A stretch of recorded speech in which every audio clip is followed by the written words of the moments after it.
अल्लाहुम्मा सल्लि अला रसूलिहिल करीम अम्मा बाद फ़अऊज़ु बिल्लाहि मिनश्शैतानिर्रजीम बिस्मिल्लाहिर्रहमानिर्रहीम। मैं हूँ Amatur Rahman advance Islamic grooming Karachi Pakistan से। अस्सलामु अलैकुम व रहमतुल्लाहि व बरकातुहू। बहनों, आज भी हमारा टॉपिक जो है, आज हम 3 लास्ट पॉइंट्स को कवर करेंगे जो कि हम पिछले 3-4 दिन से जो है वो आपको पॉइंट्स बता रहे थे कि आदाब तिलावत कुरान क्या होने चाहिए। उसके जो ज़ाहिरी पॉइंट्स थे वो 12 पॉइंट्स थे, जिनमें हमने डिटेल के साथ बात की और फ़क़ी मसाइल को भी उनके साथ बयान किया। आज जो हमारे हैं वो 3 लास्ट पॉइंट है, इसको हम आज कवर करेंगे इंशाअल्लाह। आज हमारे आदाब तिलावत कुरान की जो है वो तमाम जो ज़ाहिरी 12 पॉइंट्स थे वो कवर हो गए। अब इंशाअल्लाह हम बाकी पॉइंट्स पर इंशाअल्लाह बात करेंगे। और आज जो हमारा जो पॉइंट नंबर 10 है वो है कुरान पाक का बुलंद आवाज़ से पढ़ना। कुरान मजीद बुलंद आवाज़ से पढ़ना चाहिए या आहिस्ता आवाज़ से, दोनों तरह की रिवायात मिलती हैं। उलमा ने इसकी तरतीब इस तरह लिखी है कि जिस शख्स को ऊंचा पढ़ने से रियाकारी का खौफ ना हो वो आहिस्ता पढ़े, और खौफ हो तो वो आहिस्ता पढ़े, वरना ऊंची आवाज़ से पढ़ना मुस्तहब है। यानी कि अगर आपको रियाकारी का खौफ है, आपको ये लगता है कि लोग मेरी आवाज़ को सुन करके अप्रिशिएट होंगे या मुझसे मुतासर होंगे या इंस्पायर हो जाएंगे, तो आपने फिर आहिस्ता आवाज़ से तिलावत कुरान करनी है। लेकिन अगर आपको ये है कि नहीं, कोई मेरी तरफ मुतवज्जे नहीं है या कोई मुझे सुन नहीं रहा या कोई मुझे देख नहीं रहा, और आपके दिल में कभी ये गुमान भी ना गुजरे, तो फिर आपके लिए तिलावत करना ऊंची आवाज़ से, बुलंद आवाज़ से मुस्तहब है। इसलिए बुलंद आवाज़ से पढ़ने से दूसरों को भी फ़ायदा पहुंचता है और इससे आदमी का क़ल्ब बेदार होता है। ताहम इमाम नूवी ने लिखा है कि आदाब तिलावत में एक बात यह है कि जब आयत वक़ालतिल यहूदु अज़ीज़ुब्नुल्लाह, वक़ालतिल यहूदु अज़ीज़ुब्नुल्लाह और वक़ालतिल यहूदु यदुल्लाहि मग़लूला, तो इस तरह की दूसरी आयतों पर पहुँचे तो आवाज़ पस्त कर ले। इसका मतलब ये है कि जब यहूद ने कहा कि अज़ीज़ जो है, हज़रत अज़ीज़ अलैहिस्सलाम वो अल्लाह ताला के बंदे बेटे हैं, तो उस वक़्त ये चूँकि कॉन्सेप्ट नहीं है कि अल्लाह की ज़ात तो है कि ला शरीक लहू, और अल्लाहुस समद, तो अल्लाह तो बेनियाज़ है, लम यलिद व लम यूलद, और अल्लाह ने ना किसी को पैदा किया है और अल्लाह ना किसी से पैदा हुए हैं। तो इसकी तरह की जो आयतें आएंगी जहाँ पे मुश्रिकीन और कुफ़ार, जहाँ पे अल्लाह के बेटे, अल्लाह की बेटियाँ या अल्लाह के साथ औलाद को मुत्तसिफ़ करते हैं, तो उस वक्त इन आयतों को आहिस्ता आवाज़ में पढ़ें। इसी तरीके से पॉइंट नंबर 11 है कि तिलावत के दौरान किसी दूसरी तरफ मुतवज्जा होना, यानी कि जैसे कि आप तिलावत कर रहे हैं लेकिन दरमियान में बार बार आप किसी और तरफ भी मुतवज्जे हो रहे हैं, तो ये जायज़ नहीं है। एहतराम कुरान के बारे में जो ताकीद और इतना किया गया, इसमें बहुत से गाफिल और नावाकिफ़ लोग बग़फ़लत बरतते हैं। इनमें से तिलावत कुरान के वक्त हंसना और दरमियान में बातें करना, फजूल काम करना, लफ्ज़ बोलना वगैरह सब मकरूह हैं। यानी कि आप इस तरीके से नहीं है कि आप तिलावत तो ले करके बैठे हैं बज़ाहिर, लेकिन आप दरमियान में फ़ोन पे भी बात कर रहे हैं, दरमियान में अपनी फैमिली से भी बात कर रहे हैं, या दरमियान में कोई हंसी मजाक की बात भी कर रहे हैं, या आप बातें भी करते जा रहे हैं और तिलावत भी करते जा रहे हैं। ऐसा करना जायज़ नहीं है, ये सख्त मकरूह और गुनाह है।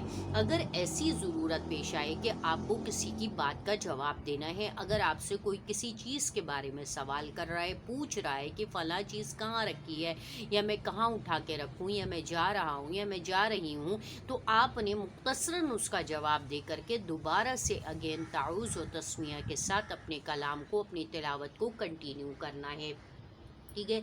हज़रत अब्दुल्ला बिन उमर के मुतालिक रिवायत है कि हज़रत इब्न उमर तिलावत फरमाते तो दरमियान में क़िरात में बोलते नहीं थे, यहाँ तक कि जितना पढ़ना होता पढ़कर फारिग हो जाते तो फिर बातचीत करते। और इसी को इमाम बुखारी ने भी अपनी किताब सहीहुल बुखारी किताब तफसीर में रिवायत किया है कि लम यतकल्लमु हत्ता यफ़रगू, कि वो कोई, इमाम बुखारी भी कोई बात नहीं करते थे यहाँ तक कि जब तक कि वो तिलावत से फारिग ना हो जाए।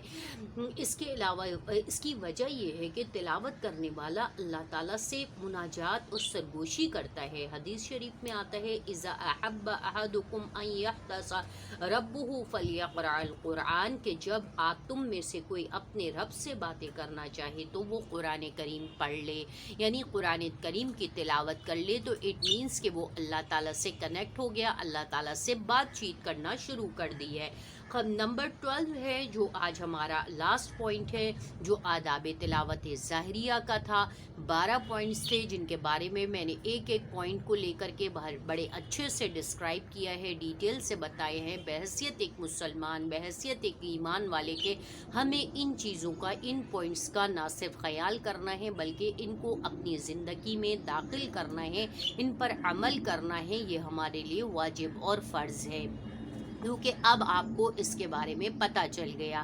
اگر جو پوائنٹس نہیں سمجھ میں آئے ہیں تو بار بار ان لیکچرز کو دیکھیے، ان کو سمجھیے، ان کو پڑھیے اور عمل کرنے کی کوشش کریں، اور اپنی زندگی میں اس پوائنٹس کو عمل بنا لیں، یعنی کہ اس پر عمل پیرا ہو جائے۔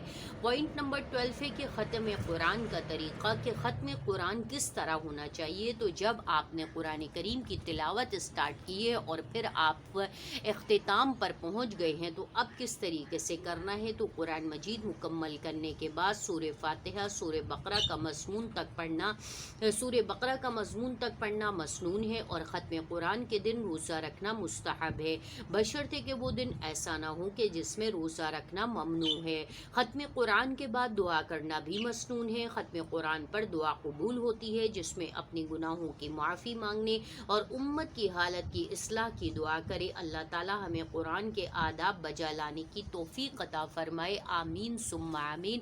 آج ہمارے یہ تمام پوائنٹس جو ہے وہ کور ہو گئے ہیں۔ ختم قرآن کے لیے سب سے پہلے آپ نے ختم قرآن کی چھوٹی دعا پڑھنی ہے، بڑی دعا پڑھنی ہے، اس کے بعد اگین آپ نے سورہ فاتحہ پڑھنی ہے، اگین سورہ بقرہ کا پہلا اور آخری رکوع پڑھنا ہے، اس کے بعد آپ نے قرآن شریف کو بند کرنا ہے، اس کو چومنا ہے، اس کو آنکھوں سے لگانا ہے، اس کو سینے سے لگانا ہے۔ اس کے بعد آپ نے کیا کرنی ہے، آپ نے دعا کرنی ہے، اپنے لیے دعا کرنی ہے، اپنے گناہوں سے معافی کے لیے، اپنی آخرت کے لیے اور پوری امت کے لیے، اور جن جن لوگوں نے دعاؤں کے لیے کہا ہے ان کے لیے دعا کریں، اور پھر اس کا ثواب آپ نے کس کو پہنچانا ہے، اس کا ثواب وہ آپ اپنے لیے بھی پہنچا سکتے ہیں، اپنی مرحومین والدین کے لیے بھی پہنچا سکتے ہیں، یا اگر آپ نے فی الحال کسی کو بھی اپنا یہ قرآن جو آپ نے ختم کیا ہے اس کو نہیں دینا ہے، تو آپ اپنے پاس بھی اپنے لیے ذخیرہ آخرت بنا سکتے ہیں کہ اللہ تعالیٰ یہ میرے لیے نجات کا ذریعہ بنا دے اور میری آخرت میں اس کو ذخیرہ کر دے، میرے اعمال جو آخرت کے جو بینک ہے اس کے اندر آپ نے اپنا یہ ریکارڈ جمع کروا دیا۔ ٹھیک ہو گیا۔ اس کے بعد آپ نے دعا کر لینی ہے، اور اس کے بعد آپ نے جو ہے ہمیشہ ان 12 پوائنٹس پر عمل کرنا ہے جو ظاہری طور پر ہمیں اپلائی کرنے کا حکم دیا ہے۔